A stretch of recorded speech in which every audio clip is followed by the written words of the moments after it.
வணக்கம். இன்றைக்கி நம்ம பார்க்க போகிற சமையல் என்னென்னு பார்த்தீங்கன்னா, ஒரு 7 வகையான குழம்பு ரெசிபி தான் பார்க்க போகிறேன். எப்பயும் போல் பண்ணாமல் இது மாதிரி கொஞ்சம் டிஃப்ரெண்ட்டாக செஞ்சு பாருங்கள். டேஸ்ட்டும் நல்லாயிருக்கும். எல்லோரும் நல்லா விரும்பி சாப்பிடுவாங்க. சிம்பிளாகவும் இருக்கும். இட்லி, தோசை, சாதம் எல்லாத்துக்குமே சூப்பராக இருக்கும் இந்த எல்லா வகையான குழம்பும். வாங்க அது எப்படி செய்யலாங்கிறத பார்க்கலாம். இப்போ ஒரு குக்கர் எடுத்துக்கலாம்.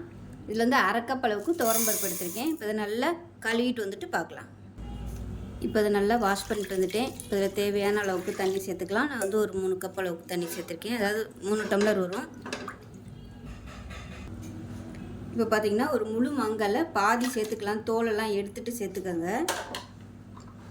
இது கூடவே பொடியாக நறுக்கின வெங்காயம் 1 கப் வர மாதிரி எடுத்துக்கோங்க. 4-5 பச்சை மிளகா, அது கூடவே மீடியம் சைஸாக சின்ன சைஸாக 2 தக்காளி எடுத்திருக்கேன். ஏன்னா மாங்காய் புளிப்பாக இருக்கும், அதனால் ரொம்ப புளிப்பாக இருக்கும். பெருசாக இருந்தால் 1 எடுத்துக்கோங்க. இப்போ எல்லாத்தையும் இதில் சேர்த்துக்கலாம்.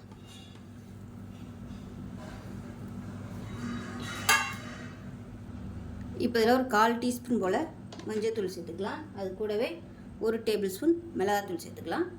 உப்பு கொஞ்சமாக சேர்த்துக்கலாம். இப்போ குக்கரை மூடி வச்சிடலாம். மூடி வச்சுட்டு நல்லா ஒரு 4 விசில் விட்டுட்டு ஸ்டீம் போனதுக்கப்புறம் பார்க்கலாம். இப்போ எப்படி இருக்குன்னு பார்க்கலாம். விசில் விட்டு நல்லா ஸ்டீம்லாம் இறங்கிடுச்சு. இப்போ பார்த்திங்கன்னா இந்த மாதிரி தான் இருக்கும். இப்போ இதை மேஷர் வச்சு எல்லாத்தையும் நல்லா மசிச்சு விட்டுக்கலாம். இப்போ கேஸ் ஆன் பண்ணிவிட்டு கொதிக்க விட்டுக்கலாம். இப்போ பார்த்திங்கன்னா நல்லா கொதிச்சிருச்சு. இதில் வந்து தாளிப்பு வடகம் சேர்த்துருக்கேன். அது கூடவே 4 வரமிளகாய் சேர்த்துருக்கேன். இப்போ இந்த தாளிப்பு வடகத்தை சேர்த்துக்கலாம். அவ்வளோ நல்ல வாசனையாக இருக்கும். தாளிப்பு வடகம் இல்லாதவங்க நார்மலாக எப்பயும் தாளிக்கிற மாதிரி தாளிச்சுக்கோங்க, உங்களோட விருப்பம்தான். ஸோ தாளிப்பு வடகத்துலேயே பூண்டு இருக்குங்கிறதுனால பூண்டு சேர்க்கல. இல்லைன்னா நீங்கள் பருப்பு வேக வைக்கும்போது ஒரு 5 பல் பூண்டு சேர்த்துக்கோங்க. அவ்வளோதான், சூப்பராக ரெடி ஆயிடுச்சு. சாதத்தில் போட்டு நெய் ஊற்றி சாப்பிட்றதுக்கு அருமையாக இருக்கும். செஞ்சு பாருங்கள். செஞ்சு பார்த்துட்டு எப்படி இருந்துச்சுங்கிறத சொல்லுங்கள். வீடியோ பிடிச்சினா லைக் பண்ணுங்கள், கமெண்ட் பண்ணுங்கள், சேனலை சப்ஸ்கிரைப் பண்ணுங்கள், பக்கத்தில் பெல் பட்டனையும் ப்ரெஸ் பண்ணுங்கள். நன்றி.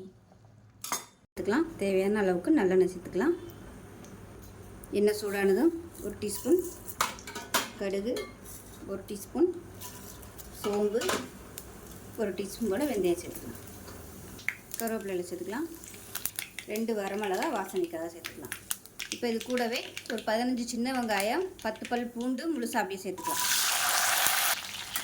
வெங்காயம் பூண்டு லேசாக வதங்கிட்டுருக்கு. இதில் வந்து ஒரு 1/2 கப் அளவுக்கு சுண்டைக்காய் எடுத்திருக்கேன். சுண்டைக்காய் வந்து நல்லா கழுவிட்டு தண்ணியெல்லாம் வடிஞ்சதுக்கப்புறமா தட்டி வச்சுருக்கேன். லேசாக தட்டி வச்சுக்கோங்க. இப்போ இந்த சுண்டைக்காயும் இந்த எண்ணெயில் நல்லா வதக்கிக்கலாம். இப்போ பாருங்கள், சுண்டைக்காய் நல்லா வதங்கிடுச்சு பாருங்கள். அந்த கலர் வந்து நல்லா வெள்ளை வெள்ளையாக மாறிடுச்சு. இந்த அளவுக்கு நல்லா வதக்கிட்டிங்கன்னா டேஸ்ட்டும் நல்லாயிருக்கும், கசப்பும் அந்த அளவுக்கு இருக்காது. அதனால் எண்ணெயில் நல்லா வதக்குறது ரொம்ப முக்கியம். இப்போ இதில் குழம்புத்தூள் சேர்த்துக்கலாம். நீங்கள் வீட்டில் வந்து எது வச்சுருக்கீங்களோ, அதாவது குழம்பு வைக்கிறதுக்கு எந்த பொடி வச்சுருக்கீங்களோ அது யூஸ் பண்ணிக்கோங்க. வந்து ஒரு 3 டீஸ்பூன் அளவுக்கு சேர்க்குறேன். இப்போ இதையும் எண்ணெயில் நல்லா வதக்கிக்கலாம். அடுப்பு நல்லா குறைச்சி வச்சுக்கோங்க. லேசாக 2 பெரட்டி விட்டுட்டு மீடியம் சைஸாக 2 தக்காளி மிக்சியில் அடித்து வச்சுருக்கேன். உங்களுக்கு மிக்சியில் அடிக்கிறது பிடிக்காதுன்னு நினச்சிங்கன்னா நீங்கள் நல்லா பொடியாக கட் பண்ணிவிட்டு சேர்த்துக்கோங்க.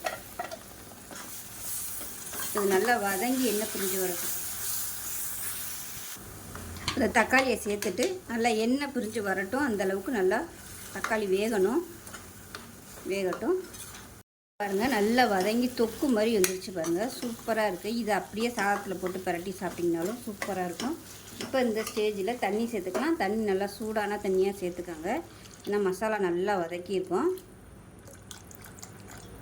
டேஸ்ட் வந்து மாறிடும். அதனால் நல்லா கொதிக்கிற தண்ணியை சேர்த்துக்கோங்க. இப்போ இதில் புளி தண்ணியை சேர்த்துக்கலாம். இப்போ இதில் வந்து நம்ம தேங்காயெல்லாம் அரைச்சி ஊற்றணும். அதனால் கொஞ்சம் தண்ணியாகவே வச்சுக்கோங்க. இப்போ வந்து புளி கரைச்சி வச்சுருக்கேன், அதை சேர்த்துக்கலாம். புளி சுவை பார்த்துக்கிட்டு நீங்கள் உங்கள் டேஸ்ட்டுக்கு தகுந்த மாதிரி சேர்த்துக்கோங்க. இப்போ தேவையான அளவு உப்பு சேர்த்துக்கலாம். கலந்துட்டு நல்லா கொதிக்கட்டும். இப்போ பாருங்கள், குழம்பு நல்லா எண்ணெய் பிரிஞ்சு சூப்பராக வந்துருச்சு. இந்த ஸ்டேஜில் தேங்காய், அதாவது ஒரு 3 ஸ்பூன் அளவுக்கு தேங்காய், 4 சின்ன வெங்காயம், 1 டீஸ்பூன் போல் சோம்பு, இது எல்லாத்தையும் நல்லா அரைச்சிட்டு சேர்த்துக்கலாம். இதுக்கு பதிலாக நீங்கள் வெறும் தேங்காய் பால் சேர்க்குறதுனாலும் சேர்த்துக்கலாம், அதுவும் நல்லாயிருக்கும். இதை நல்லா கலந்துட்டு மீடியமான ஃப்ளேமில் ஒரு 2 நிமிஷம் கொதிக்கட்டும். குழம்பு நமக்கு சூப்பராக ரெடி ஆயிரும். இப்போ பாருங்கள் குழம்பு சூப்பராக ரெடி ஆயிடுச்சு. நல்லா எண்ணெயெல்லாம் பிரிய ஆரம்பிச்சிருச்சு பாருங்கள். இந்த ஸ்டேஜில் அமர்த்திடலாம். அவ்வளோதான், அருமையான சின்ன வெங்காயம் சுண்டை வத்தல் குழம்பு ரெடி ஆயிடுச்சு. டேஸ்ட்டு சூப்பராக இருக்கும். சாதத்தில் போட்டு பசஞ்சு சாப்பிட்டு பாருங்கள், அட்டகாசமாக இருக்கும். இட்லி தோசைக்கெலாம் கூட அருமையாக இருக்கும். சுட சுட இட்லிக்கு இந்த குழம்பு ஊற்றி சாப்பிட்டு பாருங்கள், தேவாமிர்தமாக இருக்கும். ஸோ செஞ்சு பாருங்கள். செஞ்சு பார்த்துட்டு எப்படி இருந்துச்சுங்க சொல்லுங்கள். வீடியோ பிடிச்சிச்சுன்னா லைக் பண்ணுங்கள், கமெண்ட் பண்ணுங்கள், சேனலை சப்ஸ்கிரைப் பண்ணுங்கள், பக்கத்தில் பெல் பட்டனை ப்ரெஸ் பண்ணுங்கள். நன்றி. இப்போ ஒரு குக்கர் எடுத்துக்கலாம். குக்கர் சூடானதும் 2 டேபிள் ஸ்பூன் நெய் சேர்த்துருக்கேன். இப்போ அதே அளவுக்கு ஒரு 4 ஸ்பூன் அளவுக்கு எண்ணெய் சேர்த்துக்கலாம். எண்ணெய் சூடானதும் மீடியம் சைஸாக 2 பெரிய வெங்காயம் நீளமாக நறுக்குனதை சேர்த்துக்கலாம்.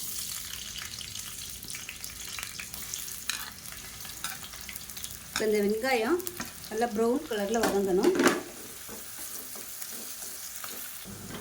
இப்போ பாருங்கள், வெங்காயம் இந்த அளவுக்கு நல்லா ப்ரௌன் கலரில் வதங்கணும். அப்போ தான் உங்களுக்கு நல்ல ஒரு ஃப்ளேவர் கிடைக்கும். இந்த ஸ்டேஜில் எண்ணெயில் ஒரு பிடி அளவுக்கு, அதாவது ஒரு கைப்பிடி அளவுக்கு புதினா இலை, அதே மாதிரி கொஞ்சமாக கொத்தமல்லி இலை சேர்த்துக்கலாம். இப்போ இதில் ஒரு 3 பச்சை மிளகாய் சேர்த்துக்கலாம். சேர்த்துட்டு அது கூடவே நல்லா 1 டேபிள் ஸ்பூன் அளவுக்கு இஞ்சி பூண்டு பேஸ்ட் சேர்த்துக்கலாம். இதையும் பச்சை வாசனை போக நல்லா வதக்கி விட்டுக்கலாம். இஞ்சி பூண்டு பேஸ்ட்டு நல்லா வதங்கிடுச்சு. இந்த ஸ்டேஜில் பொடியெல்லாம் சேர்த்துக்கலாம். அடுப்பு நல்லா குறைச்சி வச்சுக்கோங்க. நல்லா காரத்துக்கு ஏற்ற மாதிரி 1.5 டேபிள் ஸ்பூன் மிளகாத்தூள் சேர்த்துக்கலாம். அது கூடவே ஒரு 1/2 டேபிள் ஸ்பூன் சோம்புத்தூள் சேர்த்துக்கலாம். 1/2 டேபிள் ஸ்பூன் சீரகத்தூள் சேர்த்துக்கலாம். 1/4 டேபிள் ஸ்பூன் மஞ்சள்தூள், 1/2 டேபிள் ஸ்பூன் அளவுக்கு சிக்கன் மசாலா சேர்த்துக்கலாம். இது எல்லாத்தையுமே நல்லா வதக்கிக்கலாம். இப்போ பாருங்கள், எல்லாமே நல்லா வதக்கியாச்சு. இந்த ஸ்டேஜில் நல்லா ஒரு 3 டேபிள் ஸ்பூன் அளவுக்கு தயிர் சேர்த்துக்கலாம். மீடியமான ஃப்ளேமில் வதக்கிக்கலாம். இப்போ இந்த ஸ்டேஜில் நல்லா ஒரு 1/2 கிலோ அளவுக்கு சிக்கன் சேர்த்துக்கலாம். எலும்பு இல்லாத சிக்கன் சேர்த்துக்கலாம். இப்போ இது எல்லாத்தையும் நல்லா வதக்கி விட்டுக்கலாம். இப்போ இந்த சிக்கனுக்கு தேவையான உப்பு சேர்த்துக்கலாம். உப்பு சேர்த்துட்டு மீடியமான ஃப்ளேமில் நல்லா பரட்டி விட்டுக்கலாம்.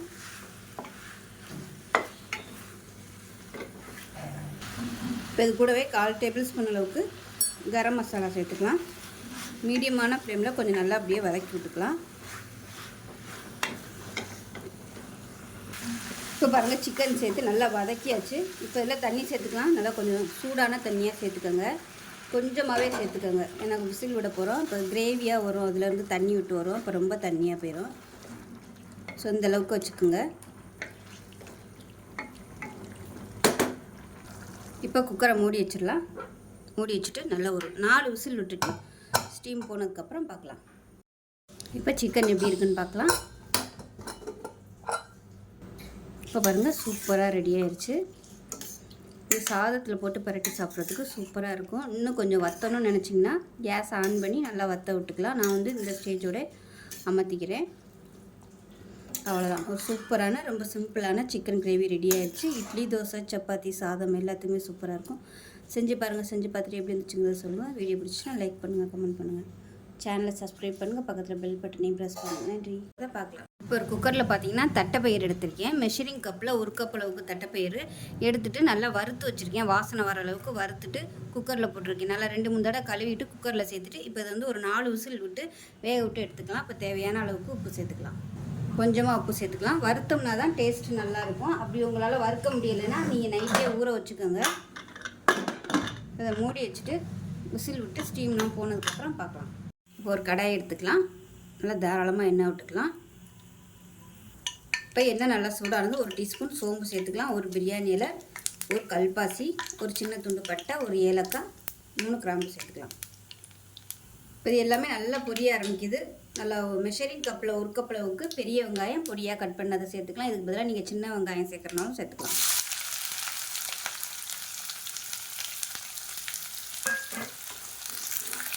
இப்போ இதில் கருவேப்பிலை சேர்த்துக்கலாம். வெங்காயம் நல்லா வதங்கிடுச்சு. இப்போ இதில் 1 டேபிள் ஸ்பூன் இஞ்சி பூண்டு பேஸ்ட்டு சேர்த்துக்கலாம். இஞ்சி பூண்டு பேஸ்ட்டு வேணான்னு நினச்சிங்கன்னா வெறும் பூண்டு மட்டுமே நீங்கள் சேர்த்துக்கலாம். நல்லா பொடியாக கட் பண்ணிவிட்டு ஒரு 10 பல் போல் சேர்த்துக்கலாம். இஞ்சி பூண்டு பேஸ்ட்டு பச்சை வாசனை போக வதக்கியாச்சு. இப்போ இதில் வந்து குழம்புத்தூள் சேர்த்துக்கலாம். நீங்கள் எவ்வளோ தூரம் குழம்பு வைக்க போகிறீங்களோ அதுக்கு தகுந்த மாதிரி மசாலா சேர்த்துக்கோங்க. நான் வந்து ஒரு 3 டேபிள் ஸ்பூன் அளவுக்கு சேர்த்துருக்கேன். இது வந்து எண்ணெயில் லேசாக வதக்கி விட்டுக்கலாம் மீடியமான ஃப்ளேமில். இப்போ மீடியம் சைஸாக 3 தக்காளி மிக்சியில் அடித்ததை சேர்த்துக்கலாம். இது வந்து குழம்பு நல்லா திக்னஸ் கொடுக்கும், டேஸ்ட்டும் நல்லாயிருக்கும். உங்களுக்கு அது பிடிக்கலைன்னா நீங்கள் நறுக்கி சேர்த்துக்கோங்க. நல்லா பொடியாக கட் பண்ணிவிட்டு சேர்த்துக்கோங்க. இப்போ இது நல்லா எண்ணெய் பிரிஞ்சு வதங்கட்டும். இப்போ மசாலாவும் தக்காளி நல்லா வதங்கி இருக்குது. இந்த ஸ்டேஜில் மெஷரிங் கப்பில் 1 கப் போகிற மாதிரி சுரக்காய் சேர்த்துக்கலாம். இதையும் சேர்த்து நல்லா வதக்கிக்கலாம். சுரக்காய் சீக்கிரமாகவே வெந்துடும் அந்த சூட்லேயே. இப்போ இந்த சுரக்காய்க்கு தேவையான உப்பு சேர்த்துக்கலாம். பயிர் வேக வைக்கும்போது உப்பு சேர்த்துருக்கு, அதனால் கம்மியாக சேர்த்துக்கலாம். இது நல்லா வதங்கட்டும். இப்போ சுரக்காய் சேர்த்து நல்லா வதக்கியாச்சு. நம்ம வந்து தட்டைப்பயிர் வேக வச்சதை அந்த தண்ணியோடு அப்படியே சேர்த்துக்கலாம். இந்த தண்ணியை வந்து வேஸ்ட் பண்ண வேணாம், அந்த தண்ணியில் தான் நல்லா ஃப்ளேவரும் சத்தும் இருக்கும். அதனால் அப்படியே அந்த தண்ணியோடய சேர்த்துக்கலாம். குழம்பு தேவையான அளவு தண்ணி சேர்த்துக்கலாம். நல்லா கலந்து விட்டு கொதிக்கட்டும்.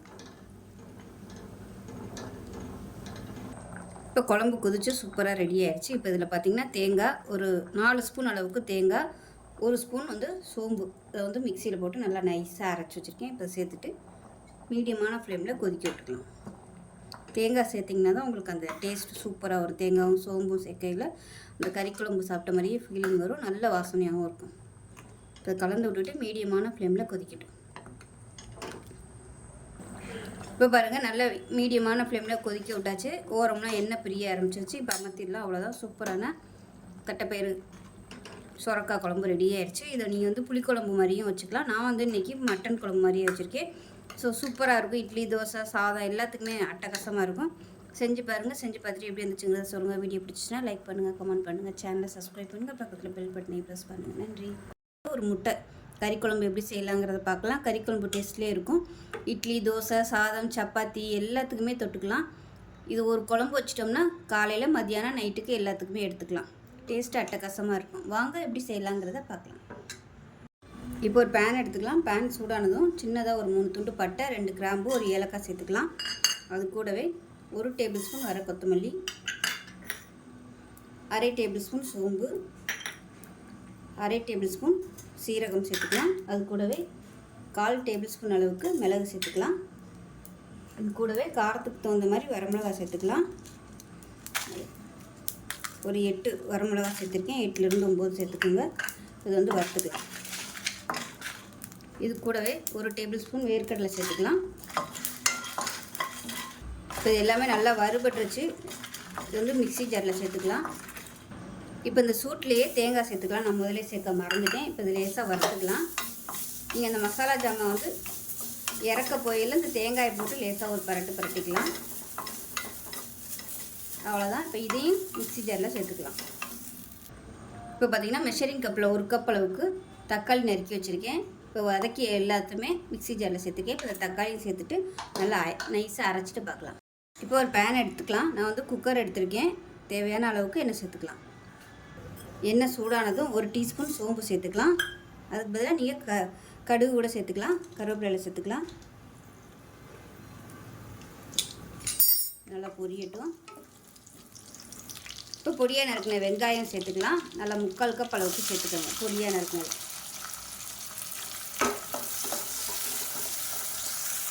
வெங்காயம் வதங்குறதுக்கு உப்பு சேர்த்துக்கலாம். இப்போ இதில் 2 பச்சை மிளகாயை உடச்சிட்டு சேர்த்துக்கலாம். இப்போ வெங்காயம் லேசாக வதங்க ஆரம்பிச்சிருச்சு. இப்போ இதில் 1 டீஸ்பூன் போல் இஞ்சி பூண்டு பேஸ்ட்டு சேர்த்துக்கலாம். சேர்த்துட்டு பச்சை வாசனை போக வதக்கி விட்டுக்கலாம். இப்போ இது கூடவே நல்லா ஒரு 2 கப்பு வர மாதிரி சுரக்காய் கட் பண்ணி வச்சுருக்கேன். அதை சேர்த்துக்கலாம். நல்லா பிஞ்சு சுரக்காயாக எடுத்துக்கோங்க. விதை இருந்துச்சுன்னா விதையெல்லாம் கட் பண்ணிவிட்டு சேர்த்துக்கோங்க. இந்த அளவுக்கு சின்ன சின்னதாக கட் பண்ணிக்கலாம். இது நல்லா வதக்கி விட்டுக்கலாம். இப்போ இதில் நம்ம அரைச்சி வச்சுருக்க இந்த பேஸ்ட்டை சேர்த்துக்கலாம். ரொம்ப தண்ணி ஊற்றி அரைச்சிடாமல் அந்த அளவுக்கு கெட்டியாக அரைச்சிக்கலாம். ஃபஸ்ட்டு இதை வந்து நல்லா பச்சை வாசனை போக வதக்கி விட்டுக்கலாம்.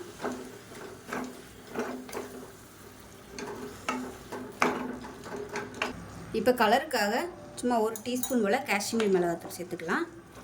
இப்போ இந்த மசாலா வந்து நல்லா வதங்கட்டும். கொஞ்சம் அப்படியே எண்ணெய் கசிஞ்சு வரணும், அந்த அளவுக்கு வதக்கிக்கலாம்.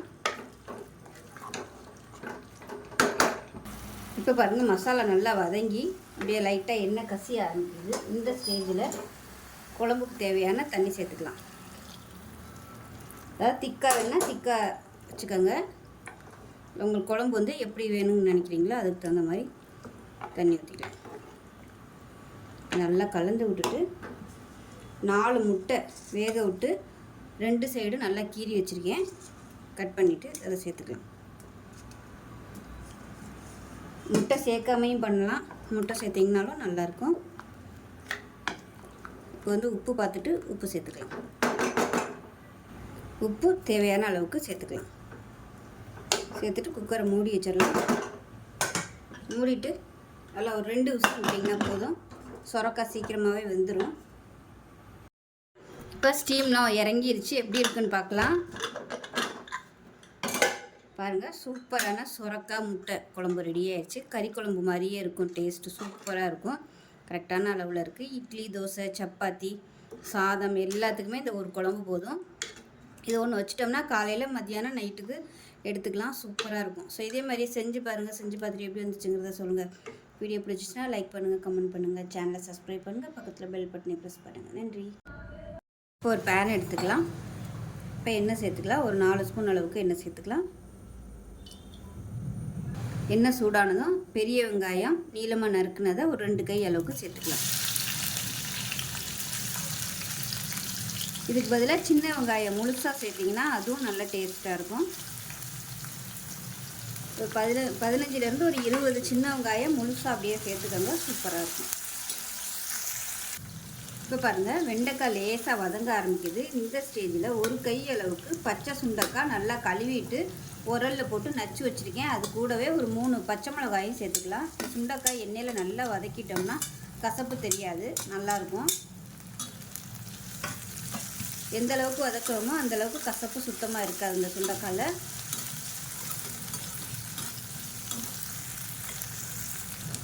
இப்போ பாருங்கள், சுண்டைக்காய் நல்லா கலர் மாறி நல்லா வெள்ளை கலரில் வந்துருச்சு பாருங்கள். இந்த ஸ்டேஜ் வரைக்கும் நல்லா வதக்கணும். அப்போ தான் உங்களுக்கு கசப்பு இருக்காது சுண்டைக்காய். இப்போ இதில் உங்களுக்கு எந்த காய்கறி பிடிக்குமோ, இல்லை நீங்கள் வந்து வெறும் சுண்டைக்காய் மட்டும் போட்டு சாம்பார் வைக்கிறதுனாலும் வைக்கலாம். நான் வந்து முருங்கைக்காயும் கத்திரிக்காயும் சேர்த்துருக்கேன். இப்போ இதையும் ஒரு 2 நிமிஷம் வதக்கிக்கலாம். முருங்கைக்காய் கத்திரிக்காயெல்லாம் வதங்குறதுக்கு கொஞ்சம் உப்பு சேர்த்துக்கலாம்.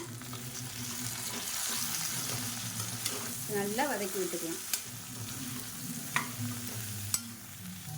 இப்போ கத்திரிக்காய் முருங்கைக்காய்லாம் ஓரளவுக்கு வதங்கிடுச்சு. மீடியம் சைஸாக 2 தக்காளி கட் பண்ணதை சேர்த்துக்கலாம்.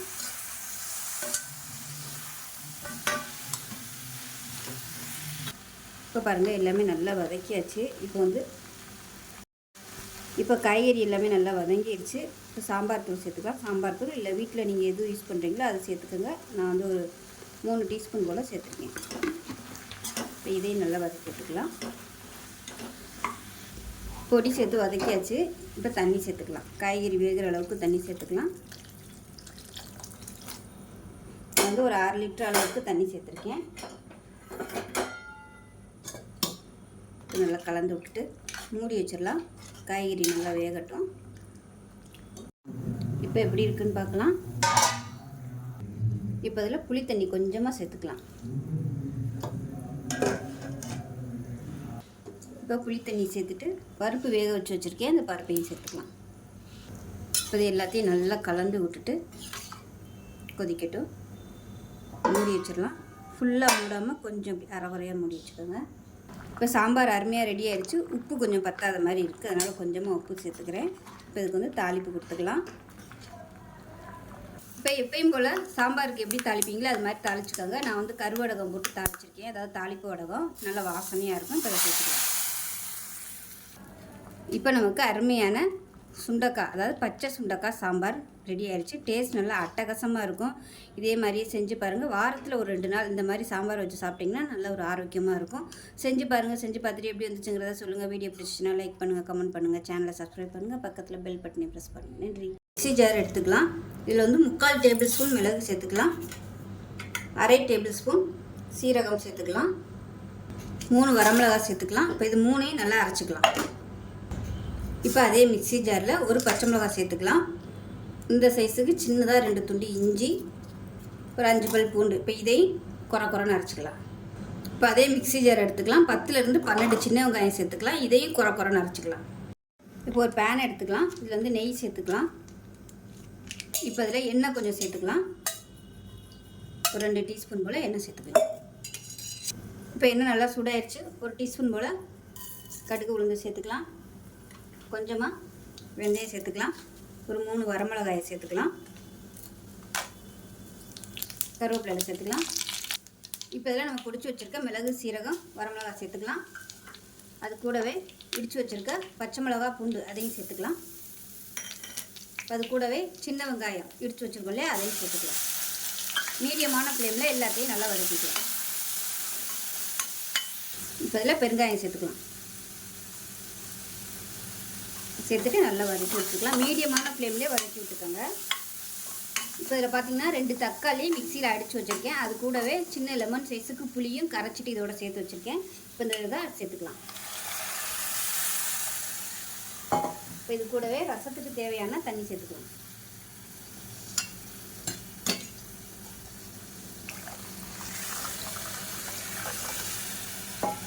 இப்போ இதில் பருப்பு கரைச்சி வச்சுருக்கேன். அது வந்து ஒரு 1/4 கப் அளவுக்கு சேர்த்துக்கலாம். சேர்த்துட்டு கலந்து விட்டுக்கலாம்.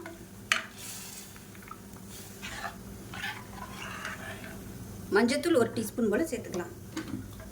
சேர்த்து எல்லாத்தையும் நல்லா கலந்து விட்டுட்டு அப்படியே டிஸ்டர்ப் பண்ணக்கூடாது. தண்ணி தேவைப்பட்டால் இன்னும் கூட தண்ணி சேர்த்துக்கலாம்.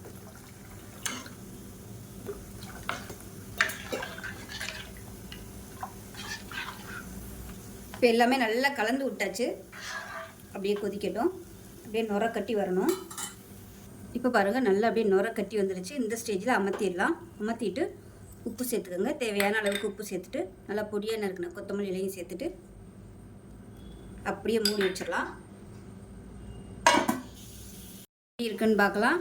இப்போ பாருங்கள் ரசம் வந்து சூப்பராக ரெடி ஆயிடுச்சு. அருமையான வெங்காய ரசம்.